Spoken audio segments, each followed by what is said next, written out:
కళ్యాణమే వైభోగమే పరిణయమే మరి పెళ్లి సంబరమే.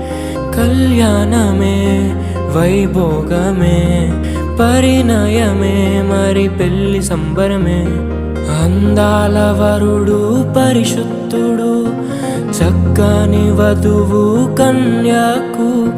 అందాల వరుడు పరిశుద్ధుడు చక్కని వధువు కన్యాకు. జరిగే పరిశుద్ధ వివాహమే పెరిగే నిరంతర సంతోషమే. జరిగే